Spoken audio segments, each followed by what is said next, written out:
ജന്മം നൽകിയതിനുള്ള ശിക്ഷയാണ് നടപ്പിലാക്കിയതെന്നായിരുന്നു കൊലപാതകത്തിന് ശേഷം ആഷിഖ് നാട്ടുകാരോട് പറഞ്ഞത്. അസ്വാഭാവികമായിട്ടുള്ള ഒരു പ്രവൃത്തിയും ഞങ്ങളെ വീട്ടിൽ ഇന്നലെ ഒന്നും കാണിച്ചിട്ടില്ല. അപ്പൊ ഞാൻ ഗേറ്റ് പൂട്ടാൻ പോയപ്പോ ഈ കാഞ്ഞാമയിലുള്ള ഒരു ചെക്കന് ഓനെവിടെ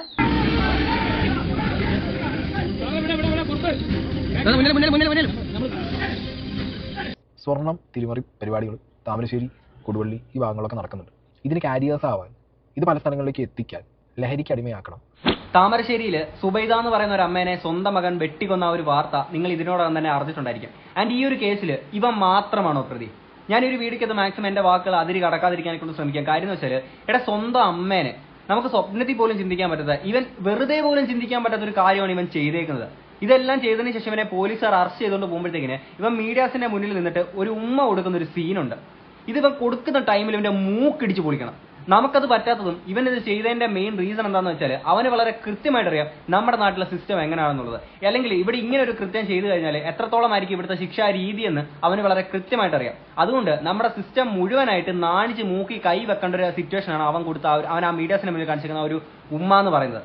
ഓക്കെ, ഇങ്ങനെ ഒരു ഉമ്മ കൊടുക്കുന്ന ടൈമിൽ അവൻ ലഹരി അടിച്ചിട്ടൊന്നും നിൽക്കുമല്ലോ, സ്വബോധത്തോടുകൂടി തന്നെയല്ലേ. കുറെ ആൾക്കാർ അവൻ ലഹരി ഉപയോഗിച്ചിട്ടാണെന്ന് പറഞ്ഞുകൊണ്ട് ആ ലഹരിയുടെ മണ്ടയ്ക്ക് കൊടുക്കുമ്പോൾ നിങ്ങൾ ആലോചിക്കുക, ഒരു ലഹരിയുടെ അല്ല, ഈ പുന്നാരമോൻ ഒരു ഹാർഡ് കോർ ക്രിമിനൽ തന്നെയാണ്. ഓക്കെ, ഞാൻ ഒരു വാർത്ത ഇനി ഇങ്ങോട്ട് പ്ലേ ചെയ്യാം. ഇന്ന് 2:30 3 മണിയോട് കൂടിയാണ് ഈ ദാരുണമായി സംഭവം ഉണ്ടാകുന്നത്. താമരശ്ശേരി കൈതപ്പൊയിലിൽ ആണ് ഈ സംഭവം. അടിവാരം 30 ഏക്കർ സ്വദേശിയായ കായ്ക്കൽ സുബൈദയാണ് മകന്റെ വെട്ടേറ്റ് മരിച്ചത്. മകൻ 25 വയസ്സുള്ള ആഷിഖാണ് വെട്ടി കൊലപ്പെടുത്തിയത്. ഈ പയ്യൻ +2 വരെ ഇവിടെ സ്വദേശത്ത് തന്നെയാണ് പഠിച്ചിരുന്നത്. പിന്നീട് ഡിഗ്രി പഠിക്കാൻ വേണ്ടി ഇവിടെ ഒരു കോളേജിൽ അഡ്മിഷൻ നേടിയിരുന്നു. ആ സമയത്ത് മയക്കുമരുന്നുമായി ബന്ധപ്പെട്ട് നിരവധി കേസുകളിലും പ്രശ്നങ്ങളിലും അകപ്പെട്ടിരുന്നു. ഇതേ തുടർന്ന് ബാംഗ്ലൂരിലെ ഒരു ഡി അഡിക്ഷൻ സെന്ററിൽ പ്രവേശിപ്പിച്ചിരിക്കുകയായിരുന്നു. കഴിഞ്ഞ 3 ദിവസം മുമ്പ് വീട്ടിലെത്തിയതായിരുന്നു. അതിനിടയിൽ സുഹൃത്തുക്കളെ കൂടെ പുറത്തുപോയി. ഇന്നലെ രാത്രി വീണ്ടും തിരിച്ചെത്തി വീട്ടിലുണ്ടായിരുന്നു. ഇന്ന് രാവിലെ സഹോദരിയുടെ വീട്ടിലാണ് സുബൈദ ഇപ്പോൾ താമസിക്കുന്നത്. സഹോദരി ജോലി ആവശ്യാർത്ഥം പുറത്തുപോയ സമയത്താണ് മകൻ ആഷിഖ് സുബൈദയെ വെട്ടിക്കൊലപ്പെടുത്തുന്നത്. തൊട്ടപ്പുറത്തെ വീട്ടിൽ നിന്നും തേങ്ങ പൊതിക്കാൻ എന്ന പേരിൽ കത്തി ചോദിച്ചു വാങ്ങുകയായിരുന്നു. ആ കത്തി ഉപയോഗിച്ചാണ് വെട്ടിക്കൊലപ്പെടുത്തുന്നത്. പിന്നീട് ഈ ശബ്ദം കേട്ട് അയൽവാസികളായിട്ടുള്ളവരെല്ലാം എത്തിയ സമയത്ത് ഈ കത്തി പുറത്തെ ടാപ്പിൽ നിന്നും കഴുകി പിന്നീട് വീടിനകത്ത് കയറി വാതിൽ കുറ്റിയിട്ട് അകത്തിരിക്കുകയായിരുന്നു പ്രതി ചെയ്തത്. പിന്നീട് നാട്ടുകാരെ പിടിച്ച് പോലീസ് ഏൽപ്പിക്കുകയായിരുന്നു. ഈ ഒരു കേസിൽ പലരും പറയുന്നത് ലഹരിക്ക് അടിമയായതുകൊണ്ട് അല്ലെങ്കിൽ ഇവൻ ലഹരി ഉപയോഗിച്ചതിന്റെ പേരിലാണ് ഇങ്ങനെ ചെയ്തതെന്നുള്ളത്. ഒന്നുമല്ലടേ, ഇവൻ ആ ഒരു തേങ്ങ പൊതിക്കാനാണെന്നും പറഞ്ഞുകൊണ്ട് കള്ളം പറഞ്ഞ് അപ്പുറത്തെ വീട്ടിൽ നിന്ന് ഈ കത്തി വാങ്ങുമ്പോൾ അവൻ സ്വബോധത്തോടുകൂടി തന്നെയാണ് ചെയ്തിട്ടുള്ളത്. കാര്യം കള്ളമാണ് പറയുന്നത് വളരെ കൃത്യമായിട്ട് അവൻ അറിയാം, ഇല്ലേ? ഇതിനുശേഷം ഈ കൃത്യമെല്ലാം ചെയ്തതിനു ശേഷം കത്തിയൊക്കെ കഴിയിട്ട് നാട്ടുകാരെ വെല്ലുവിളിക്കുമ്പോൾ അവൻ സ്വബോധത്തോടുകൂടി തന്നെയാണ് ഇവൻ ഇതെല്ലാം ചെയ്തിട്ടുള്ളത്. കാര്യം മീഡിയാസിന്റെ മുന്നിൽ ഇവനൊരു ഉമ്മ കൊടുക്കാൻ ഈ ഒരു ധൈര്യം കാണിച്ചിട്ടുണ്ടെങ്കിൽ ഇതെല്ലാം ലഹരിയുടെ പുറത്ത് മാത്രമല്ല, അവനൊരു ഹാർഡ് കോർ ക്രിമിനൽ ആയതുകൊണ്ടാണ്. പിന്നെ ഈ ഒരു അമ്മ ഇങ്ങനെ മരണപ്പെടാനുള്ള ഒരു സാഹചര്യം ഉണ്ടായിട്ടുള്ളത് ഈ അമ്മയ്ക്ക് ഒരു ബ്രെയിൻ ട്യൂമർ ആയിട്ട് ഹോസ്പിറ്റലിൽ അഡ്മിറ്റ് ആയിരുന്നു. ഓക്കെ, അതിനുശേഷം നാട്ടിലോട്ട് വന്നതാണ്. അതായത് മോൻ ഡി അഡിക്ഷൻ സെന്ററിൽ നിന്ന് ഇങ്ങോട്ട് വന്നത് മോനെ കാണാൻ വന്നതാണ് അമ്മ. ഏതാനും ദിവസങ്ങളായി തന്റെ മകനെ കാണുന്നതിന് വേണ്ടി ആശുപത്രി കിടക്കയിൽ നിന്ന് മടങ്ങിയെത്തിയതിനു ശേഷം തന്റെ മകനെ ഒന്ന് കാണുന്നതിന് വേണ്ടിയാണ് സുബൈദ ഈ വീട്ടിലേക്ക് താമസം മാറിയത് എന്നാണ് നമുക്ക് മനസ്സിലാക്കാൻ വേണ്ടി സാധിക്കുന്നത്. ഈ മകൻ നാട്ടിലോട്ട് വന്നപ്പോൾ കൃത്യമായിട്ടൊരു സമ്മാനം കൂടെ അമ്മയ്ക്ക് കൊടുത്തു. അമ്മയുടെ ജീവൻ ഇങ്ങെടുത്തു. എന്നിട്ട് അവനൊരു കൂസലുമില്ല. ഇനി അവിടുത്തെ നാട്ടുകാർ പറയുന്നത്, ഈ സംഭവങ്ങളൊക്കെ കഴിഞ്ഞിട്ട് കണ്ടുകൊണ്ടിരുന്ന നാട്ടുകാർ പറയുന്നത് ഇങ്ങോട്ട് വെക്കാം. സൗണ്ടിട്ട് അടുത്തുള്ള വീട്ടുകാരാണ്, അവരെ സൗണ്ടിട്ടാണ് ഞാൻ വരുന്നത്. വന്നപ്പോൾ ജനൽ തുറന്നിട്ട് എന്തോ ചോദിക്കുന്നുണ്ട്. അപ്പോൾ കയ്യിലൊക്കെ ഫുള്ള് രക്തമായിട്ട് നിൽക്കുക. പിന്നെ വാതിൽ തുറന്ന് പുറത്തേക്ക് വന്ന് കൊടുവാളൊക്കെ നിറച്ച് ചോരയാ. അതുകൊണ്ട് പൈപ്പിൻ്റെ അടുത്ത് കേക്കിട്ട് കത്തിയടച്ച് വീണ്ടും അത് ചോറടിക്കരുത്. എന്റെ മക്കൾ നമ്മൾ ഈ സിനിമയ്ക്കകത്തൊക്കെ കാണുന്ന പോലത്തെ ഭയങ്കര സൈക്കിക് രീതിയിലോട്ട് എത്തിയേക്കുന്ന ഒരു അവസ്ഥയാണ് ഇവന്റേത്. ഈ ഒരു ഡി അഡിക്ഷൻ സെന്ററിൽ ഇവൻ പെട്ടെന്ന് ഈ നാട്ടിലോട്ട് വരാനുള്ള ഒരു കാര്യം എന്താണെന്ന് എനിക്ക് മനസ്സിലാവുന്നില്ല. ഇനി ഇവൻ ഈ കൊല്ലാനുള്ള ഒരു സാഹചര്യം ഒരു കാരണം ഇവർ പറയുന്നുണ്ട്. അതോടെ ഞാൻ ഇവിടെ വെക്കാം. കൊലപാതകത്തിന് കാരണം വൈരാഗ്യമാണെന്നാണ് പ്രതിയുടെ മൊഴി. പണം ആവശ്യപ്പെട്ടിട്ട് മാതാവ് പണം നൽകിയില്ല. സ്വത്ത് വിൽപ്പന നടത്താൻ ആവശ്യപ്പെട്ടപ്പോഴും അതും വിസമ്മതിച്ചു. ഇതോടെയാണ് കൊലപാതകം നടത്തിയത്. മോട്ടീവായിട്ട് ഇയാൾ ഈ അമ്മയോട് ഇടയ്ക്കിടയ്ക്ക് പണം ആവശ്യപ്പെടാറുണ്ടായിരുന്നു. പിന്നെ അമ്മയുടെ പ്രോപ്പർട്ടി വിൽക്കണം എന്നുള്ള ആവശ്യപ്പെടാറുണ്ട്. ഇത് ഒരു 10-20 വയസ്സ് കഴിയുമ്പോഴത്തേക്കിന് എല്ലാ ആൺകുട്ടികൾക്കും സ്വന്തം വീട്ടിൽ നിന്ന് പൈസ ചോദിക്കാനൊക്കെ ഒരു റിഗ്രറ്റ് തോന്നാറുണ്ട്. കാര്യം എന്ന് വെച്ചാൽ വീട്ടിൽ നിന്ന് കള്ളച്ചോറുണ്ട് തിന്നുകയാണല്ലോ എന്നുള്ളൊരു പരിപാടി മനസ്സിൽ തോന്നാറുള്ളതാണ് പല ആൺകുട്ടികൾക്കും. ഓക്കെ, കാര്യം സ്വന്തമായിട്ടൊരു ജോലി വാങ്ങണം, ഇല്ലെങ്കിൽ ഇനി വീട്ടിൽ നിന്ന് പൈസ വാങ്ങരുത് എന്നൊക്കെ ഒരു മൈൻഡ് സെറ്റ് എല്ലാവർക്കും മിക്കവാറുള്ളവർക്ക് ഉണ്ടാവാറുള്ളായിരുന്നു. ആ ഒരു സാഹചര്യത്തിൽ 1 രൂപ പോലും നമ്മൾ വീട്ടിൽ നിന്ന് വാങ്ങാൻ ഇച്ചിരി മടിക്കുന്ന ഈ ഒരു ടൈമിൽ ഇവൻ ഈ ഇത്രയും പ്രായമായിട്ട് ഇവൻ വീട്ടിൽ നിന്ന് അമ്മയുടെ അടുത്ത് പൈസ ചോദിക്കുന്നത് ഇവന് ലഹരി തൊലിക്കാൻ വേണ്ടിയിട്ടാണ്. ഓക്കെ, അതും പോരാഞ്ഞിട്ട് അമ്മയ്ക്ക് കൊടുക്കാൻ പറ്റില്ലെന്ന് പറഞ്ഞാൽ അവന്റെ സ്വത്ത് വിൽക്കണമെന്നും പറഞ്ഞുകൊണ്ട് അങ്ങനെ കൊടുക്കണം. എടാ, എന്തായാലും ഉണ്ടാക്കാനുണ്ടെങ്കിൽ സ്വന്തമായിട്ട് പൈസ ഉണ്ടാക്കിയിട്ട് നീ എന്തോ കോപ്പ് കാണിക്കുക, എവിടെയെങ്കിലും പോയി നീ ജീവിക്കുക. ബാക്കിയുള്ളവർക്ക് ദ്രോഹം ഉണ്ടാക്കിക്കൊണ്ടിരിക്കുന്നത്. ഇനി ഇത് മാത്രമല്ല, ഇവൻ പിന്നീട് ഇവൻ വന്ന് പറയുന്ന കാര്യം കൂടെ നിങ്ങൾ കേൾക്കണം. കൊല്ലാനുള്ള കാരണം വെച്ചാൽ ജന്മം നൽകിയതിനുള്ള ശിക്ഷയാണ് നടപ്പിലാക്കിയതെന്നായിരുന്നു കൊലപാതകത്തിന് ശേഷം ആഷിഖ് നാട്ടുകാരോട് പറഞ്ഞത്. ജന്മം നൽകിയതിനുള്ള ശിക്ഷ. നമ്മുടെ നാട്ടിൽ ഇവന് സത്യം പറഞ്ഞാൽ മാതൃത്വത്തിന്റെ ഒരു വില എന്താണെന്ന് ഇവൻ അറിയത്തില്ല. നമ്മുടെ നാട്ടിൽ എത്രയോ അമ്മമാരുണ്ട് ഈ പറഞ്ഞ പോലെ ഈ മുന്നായിട്ട് ഈ ടെസ്റ്റ് ഒക്കെ ചെയ്യുമ്പോഴത്തേക്കിന് കുഞ്ഞിന് വൈകല്യമുണ്ടെന്ന് അറിയുമ്പോഴത്തേക്കിന് എൻ്റെ വയറ്റിൽ വളരുന്ന എൻ്റെ സ്വന്തം കുഞ്ചാണ്, അതൊരു ജീവനാണെന്ന് മനസ്സിലാക്കിയിട്ട് അല്ലെങ്കിൽ ആ ഒരു കുഞ്ഞിനെ അബോർട്ട് ചെയ്ത് കളയാതെ ആ കുഞ്ഞിന് ഭൂമിയിലൊരു ജന്മം കൊടുക്കുന്ന എത്രയോ അമ്മമാരുണ്ട്. ആ അമ്മ അതും പോരാഞ്ഞിട്ട് അങ്ങനെ ജന്മം കൊടുത്തിട്ടും നാട്ടുകാരുടെ സമൂഹത്തിന്റെ മുന്നിൽ ആ കുഞ്ഞിനെ ആണെങ്കിൽ ആരും അടുപ്പിക്കാൻ നിൽക്കുമ്പോൾ എൻ്റെ കുഞ്ഞെന്നും പറഞ്ഞ് ചേർത്ത് പിടിക്കുന്ന എത്രയോ അമ്മമാരുണ്ടേ. ആ ഒരു മാതൃത്വത്തിന്റെ വില അറിയാത്ത ഈ പുന്നാരമോ പറയുകയാണ് എന്നെ ജനിപ്പിച്ചതിനുള്ള ശിക്ഷ കൊടുത്തതാണെന്ന്. ഓക്കെ, ഇവനെ ആ ഒരു ഗർഭപാത്രത്തിൽ ഇരിക്കുന്ന ടൈമിൽ തന്നെ ഇവനെ അങ്ങ് ഞെരിച്ചങ്ങ് കൊന്നിരുന്നെങ്കിൽ ഈ പറയുന്ന പരിപാടി കാര്യങ്ങളൊന്നും നടക്കത്തില്ലായിരുന്നു അല്ലേ. കൂടാതെ തന്നെ അമ്മയെ കൊല്ലണമെന്ന് പലതവണ ഈ പലരോടായിട്ട് ഇവർ പോയി പറഞ്ഞിട്ടുണ്ട്. അതുകൂടാതെ അമ്മയെ കൊല്ലാനുള്ള 2-3 അറ്റംപ്റ്റ് ഇവർ നടത്തിയിട്ടുണ്ട്. ഈ അറ്റംപ്റ്റ് നടക്കുന്നതിനെ കുറിച്ച് അവിടുത്തെ നാട്ടുകാർ തന്നെ പറയുന്നുണ്ട്. കാര്യം കുറെ വർഷങ്ങളായിട്ട് ഇത് കണ്ടുകൊണ്ടിരിക്കുന്നതാണ്. ഞങ്ങൾ ഇവിടുന്ന് പിന്നെ ഉമ്മയായിട്ടുള്ള കച്ചറകൾ ഇടയ്ക്കിടയ്ക്ക് ഉണ്ടാകാറുണ്ടായിരുന്നു. ഒരു പ്രാവശ്യം ഞാനും ജലീലും കൂടിയാണ് അവന് ഈ മരുന്നടിച്ചതിന് ശേഷം ഇവിടുന്ന് അവനടി ഉണ്ടാക്കി ഉമ്മനെ തച്ച് ശരിയാക്കിയതിന് ശേഷം ഞങ്ങൾ രണ്ടാളും പിന്നെ ഇവിടെ കുറച്ച് ആൾക്കാരും കൂടി വന്നിട്ടാണ് അവനെ വണ്ടിയിൽ ഞങ്ങൾ കൊണ്ടുപോയിട്ട് മെഡിക്കൽ കോളേജിൽ അന്ന് അഡ്മിറ്റ് ചെയ്തതൊക്കെ. ഇവൻ ഇതിന് മുൻപും ഇത്തരം രീതിയിലുള്ള പ്രവണതകൾ കാണിച്ചതുകൊണ്ടൊക്കെ ആയിരിക്കും ഇവനെ ഈ ഡി അഡിക്ഷൻ സെന്ററിൽ കൊണ്ടാക്കിയിട്ടുള്ളത്.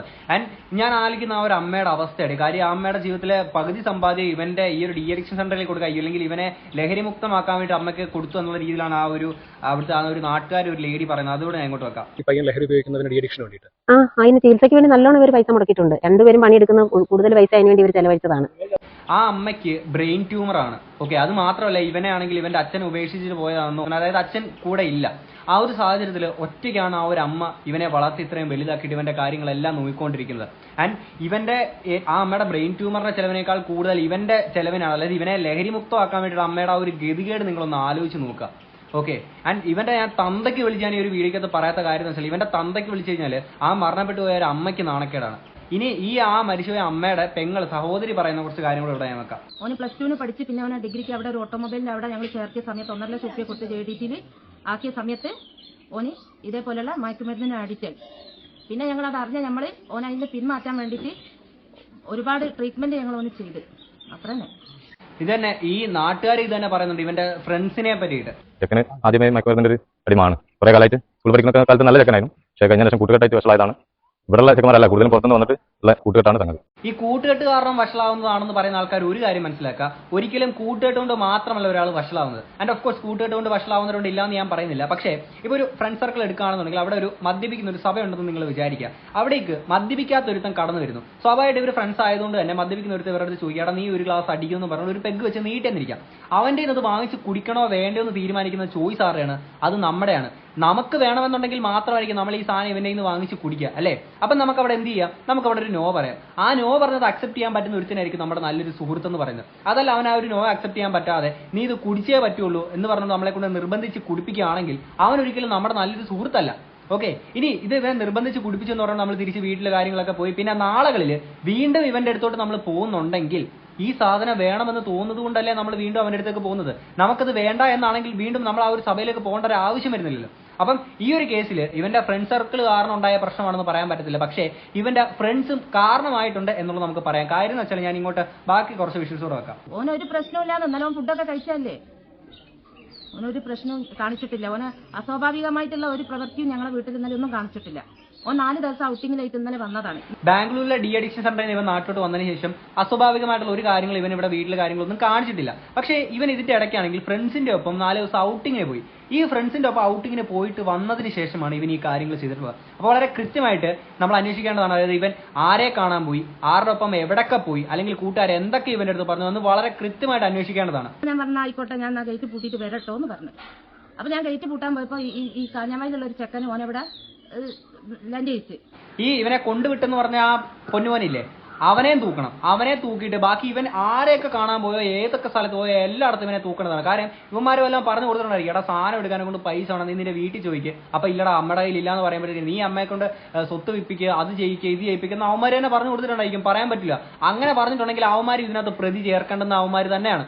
ഓക്കെ, പിന്നെ ഈ ഒരു താമരശ്ശേരിയെ ചുറ്റപ്പെട്ടിട്ട് ഈ ലഹരി മാഫിയയുടെ ഒരു മെയിൻ കേന്ദ്രമാണ് ഈ താമരശ്ശേരി എന്നുള്ളതാണ് നമുക്ക് മനസ്സിലാക്കാൻ പറ്റുന്നത്. കാര്യം എന്ന് വെച്ചാൽ ബാംഗ്ലൂരിലോട്ട് അങ്ങനെ മരക്കെയുള്ള സ്ഥലങ്ങളിലോട്ടൊക്കെ പെട്ടെന്ന് എത്താൻ പറ്റുന്ന ഒരു മെയിൻ സെന്റർ ആണ് ഈ താമരശ്ശേരി എന്ന് വേണം നമുക്ക് പറയാം. ഓക്കെ, ഇതിന് ഒരു 1.5 വർഷം മുന്നേ വന്ന ഒരു വാർത്തയും കൂടെ ഞാൻ ഇവിടെ വെക്കാം. ഒരു നാട് ഈ ലഹരി മാഫിയയെ കൊണ്ട് പൊറുതി മുട്ടിയിരിക്കുകയാണ്. അതങ്ങ് കോഴിക്കോട് താമരശ്ശേരി അമ്പലമുക്കാണ്. അവിടെ കഴിഞ്ഞ ദിവസം നടന്നത് ലഹരി മാഫിയയുടെ അഴിഞ്ഞാട്ടമാണ്. 1.5 വർഷമായി ലഹരി സംഘം വിൽപ്പനയ്ക്കായി അവിടെ കേന്ദ്രം തുറന്ന് പ്രവർത്തിക്കുകയാണെന്നാണ് നാട്ടുകാർ പറയുന്നത്. അത് പലയിടങ്ങളിൽ നിന്ന് വന്നിട്ട് അതൊരു കേന്ദ്രമാക്കി മാറ്റുകയാണ്. ഒഴിപ്പിക്കാനെത്തിയ പോലീസിന് പോലും അതിന് ഒഴിപ്പിക്കാൻ കഴിയുന്നില്ല. പോലീസുകാർക്ക് പോലും അവിടെ അതിനെ ഒഴിപ്പിക്കാൻ പറ്റുന്നില്ലെങ്കിൽ അവിടുത്തെ സിറ്റുവേഷൻ നിങ്ങളൊന്ന് ആലോചിക്കുക, എത്രത്തോളം സീരിയസ് ആയിരിക്കും. ലഹരി സംഘത്തിന്റെ ശല്യം രൂക്ഷമായപ്പോഴാണ് ഈ വീട്ടുടമ CCTV ക്യാമറ വെച്ചത്. അതിലുള്ള പ്രതികാരമാണ് ഇന്നലെ വൈകിട്ടോടുകൂടി ഈ വീട്ടിന്റെ കോമ്പൗണ്ടിലേക്ക് സംഘം ആയുധങ്ങളുമായി എത്തി വലിയ ഭീഷണി മുഴക്കി. ഈ വീട്ടിൽ നിർത്തിയിരുന്ന കാറിന്റെ ചില്ല് അടിച്ചു തകർത്തു. വിദ്യാർത്ഥികൾ, സ്കൂളിൽ നിന്ന് വിട്ടുവന്ന വിദ്യാർത്ഥികളുണ്ടായിരുന്നു. ഇവരൊക്കെ വളരെ ആശങ്കയോടുകൂടിയാണ് രക്ഷിതാക്കൾ ഇവിടെ നിന്ന് മാറ്റി നേരെ പോലീസ് സ്റ്റേഷനിൽ അഭയം തേടിയത്. തുടർന്നാണ് വീട്ടിലേക്ക് വലിയ തോതിലുള്ള കല്ലേറുണ്ടായത്.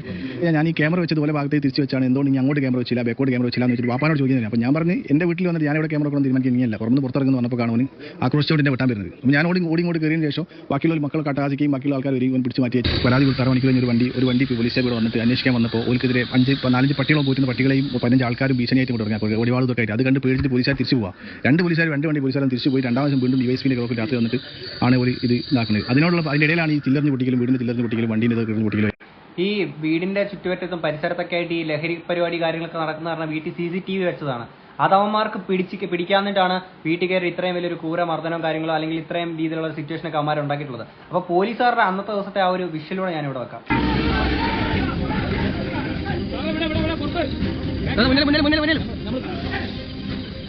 ഇത് കണ്ടപ്പോൾ നിങ്ങൾക്ക് ജസ്റ്റ് ഇപ്പോൾ മനസ്സിലായിട്ടോ എത്രത്തോളം സീരിയസ് ആയിരുന്നിരിക്കണം അന്നത്തെ അവിടുത്തെ ഒരു സിറ്റുവേഷൻ എന്നുള്ളത്. അങ്ങനെ ഞാൻ ഒരു കാര്യം പറയട്ടെ, ഈ പോലീസുകാർക്കും സ്വാഭാവികമായിട്ട് അവരും മനുഷ്യനും അവർക്കും ജീവനെ പേടി കാര്യങ്ങളൊക്കെ ഉണ്ടായിരിക്കും. അങ്ങനെയെങ്കിൽ നമ്മുടെ നാട്ടിൽ തണ്ടർ ബോൾട്ട് എന്ന് പറയുന്ന കമാൻഡോ വിങ് ഉണ്ടല്ലോ ഇവിടെ IRBയുടെ, അവരൊക്കെ എന്തിനാണ് നിങ്ങൾ വെച്ചേക്കുന്നത്? മറ്റേ മാവോയിസ്റ്റുകളെ പിടിക്കാൻ വേണ്ടിയിട്ട് മാത്രമാണ് നിങ്ങൾ ഈ വെച്ചേക്കുന്നത്? അറിയാൻ മേലത്തോണ്ട് ചോദിക്കുകയാണ്. ഓക്കെ, ഇപ്പം ഈ IRB ഉദ്യോഗസ്ഥർ അല്ലെങ്കിൽ ഈ ഒരു കമാൻഡോ വിങ്ങിലുള്ള ഈ ആൾക്കാരെയൊക്കെ ഇത്തരം കേസുകളിൽ ഇറക്കേണ്ടതാണ്. കുറെ ആൾക്കാർ പറയുന്നുണ്ട് ഈ ലഹരി ഉപയോഗം സമൂഹത്തിൽ നിർത്തലാക്കണം, ഇല്ലാണ്ടാക്കണം എന്നൊക്കെ നിങ്ങൾ പറയുന്നത് വെറും പാഴ്വാക്കുകളാണെന്നുള്ളത് നിങ്ങൾ മനസ്സിലാക്കുന്നില്ല. ഓക്കെ, ഇവിടെ സുലഭമായിട്ട് നമ്മുടെ നാട്ടിൽ കിട്ടുന്ന സാധനം നിങ്ങൾ വാങ്ങിച്ച് ഉപയോഗിക്കരുതെന്ന് പറഞ്ഞുകൊണ്ട് എത്ര അവയർനെസ് കൊടുത്തിട്ടും ഒരു കാര്യമില്ല. ഓക്കെ, ഇത് എവിടുന്നാണോ ആരാണോ ഇതിന്റെ മെയിൻ ഡീലർ, ഇവിടോട്ട് എത്തിക്കുന്ന ആരാണോ അവനെ പൂട്ടിയിട്ടേ കാര്യമുള്ളടേ. ഇതിന്റെ അടിവേര് പിഴുതെടുത്താൽ മാത്രമേ അടിവേര് നിൽക്കുന്ന ആരാണോ അല്ലെങ്കിൽ ഏതൊക്കെ കൂട്ടമാണോ അവരെ പിഴുതെടുത്തിട്ടേ ബാക്കി കാര്യമുള്ളൂ. ഓക്കെ, ഇനി അത് മാത്രമല്ല, നമ്മുടെ സീക്രട്ട് ഏജന്റ് സായി ചേട്ടൻ ഇവിടെ താമരശ്ശേരിയിലെ മറ്റൊരു കേസ് കൂടി പറയുന്നുണ്ട്. അതുകൂടെ ഞാൻ ഇവിടെ വെക്കാം. സ്വർണം തിരിമറി പരിപാടികൾ താമരശ്ശേരി, കൊടുവള്ളി ഈ ഭാഗങ്ങളൊക്കെ നടക്കുന്നുണ്ട്. ഇത് മറയാക്കാൻ, ഓക്കെ, ഇതിന് ഗുണ്ടായിസം ചെയ്യാൻ, ഇതിന് കാരിയേഴ്സ് ആവാൻ, ഇത് പല സ്ഥലങ്ങളിലേക്ക് എത്തിക്കാൻ ഈ പറഞ്ഞ യങ് ആയിട്ടുള്ള പയ്യന്മാരെ ലഹരിക്ക് അടിമയാക്കണം. അല്ലെങ്കിൽ അവരിലേക്ക് പൈസ കൊടുക്കുന്നു, ലഹരി എത്തിച്ചു കൊടുക്കുന്നു, അവരാരെ വേണേൽ കൊല്ലാം, എന്ത് വേണേൽ ചെയ്യാം എന്നുള്ള രീതിയിൽ അവർ മൊത്തത്തിൽ അവരെ ബ്രെയിൻ വാഷ് ചെയ്യണം. അതിന് വേണ്ടിയിട്ടാണ് ഈ സ്വർണം ടീമുകളൊക്കെ പയ്യന്മാരുടെ ഇടയ്ക്ക് ലഹരി കുത്തിക്കിട്ട്. ഞാൻ താമരശ്ശേരിയിൽ ഇതാണ് റിയാലിറ്റി എന്നാണ് എൻ്റെ അറിവിൽ, എൻ്റെ പരിമിതമായ ഒരു സോഴ്സ് വെച്ചിട്ട്. താമരശ്ശേരി എന്തോന്ന് പറയുക, അണ്ടർവേൾഡാ. ഇപ്പോഴിതൊന്നും നമ്മുടെ നാട്ടിൽ നിന്ന് തുടച്ച് നീക്കപ്പെട്ടില്ല എന്ന് പറയുമ്പോൾ നിങ്ങൾ ഒരു കാര്യം മനസ്സിലാക്കുക, എത്രത്തോളം ബലക്ഷയം ബാധിച്ചതാണ് നമ്മുടെ ഈ ഒരു സിസ്റ്റം എന്നുള്ളതാണ്. അത് വളരെ കൃത്യമായിട്ട് അറിയാവുന്നതുകൊണ്ടാണ് ആ പുഞ്ഞാരമൻ സ്വന്തം അമ്മേനെ വെട്ടിക്കൊലപ്പെടുത്തിയിട്ടും മീഡിയാസിന്റെ മുന്നിൽ വന്നിട്ട് ഇങ്ങനെ ഒരു ഉമ്മ കൊടുക്കാനുള്ള ഒരു ധൈര്യം കാണിക്കുന്നത്. ഇവൻ ആ ഒരു ധൈര്യം കാണിക്കുന്നുണ്ടെങ്കിൽ താമരശ്ശേരിയുടെ ചുറ്റുപാടത്തുള്ള ഈ ഒരു അണ്ടർവേൾഡ് തന്നെ വിശേഷിപ്പിക്കാൻ പറ്റുന്ന ഇത്തരം ആളുകൾ എത്രത്തോളം വലിയ കാര്യങ്ങളായിരിക്കും ചെയ്യുന്നതെന്നുള്ളത് നിങ്ങളൊന്ന് ആലോചിച്ച് നോക്കുക. ആൻഡ് ഇനി ഞാൻ ഒരു കാര്യം പറയട്ടെ, ഇപ്പോഴത്തെ യുവത്വം ലഹരിക്ക് അടിമപ്പെട്ടു പോവുകയാണ്, അല്ലെങ്കിൽ ലഹരിക്ക് അടിമപ്പെട്ടു പോയി യുവത്വം ഇല്ലാണ്ടായി നശിക്കുകയാണെന്നൊക്കെ പറയുമ്പോൾ നിങ്ങൾ ഒരു കാര്യം മനസ്സിലാക്കുക, ഇതൊക്കെ നമ്മുടെ നാട്ടിൽ എത്തുന്നത് കൊണ്ട് മാത്രമാണ് ഇത് ആളുകൾക്ക് വാങ്ങാനും ഉപയോഗിക്കാനും പറ്റുന്നത്. ഇത് നമ്മുടെ നാട്ടിൽ എത്താതിരുന്നു കഴിഞ്ഞാൽ ഇത് ആർക്കെങ്കിലും കിട്ടുമോ? വേണം തോന്നിയാൽ ഇത് ഉപയോഗിക്കാൻ പറ്റത്തില്ലല്ലോ. അപ്പൊ ഇത് നിങ്ങൾ ചെയ്യേണ്ട എന്താണ്, ഇതിന്റെ അടിവേരായിട്ട് നിൽക്കുന്ന ആരാണോ അവനെയാണ് പിഴുതെറിയേണ്ടത്. ഇത് നമ്മുടെ നാട്ടിൽ എത്തിക്കുന്ന ആരാണോ അവരെയാണ് പൂട്ടേണ്ടത്. ഇത് ആരാണോ ഇവന്റെ കയ്യിലൊക്കെ കൊടുത്തു വിടുന്നത് ഇവന്മാർ തന്നെ ആയിരിക്കും പോലീസിനെ ഇൻഫോം ചെയ്തിട്ടാണ് ഞങ്ങൾ ഇന്ന പോലെ ഒരുത്തന്റെ ഈ സാധനം കൊടുത്തു വിട്ടിട്ടുണ്ട്, നിങ്ങൾ പിടിച്ചോ എന്ന് പറയുന്നത്.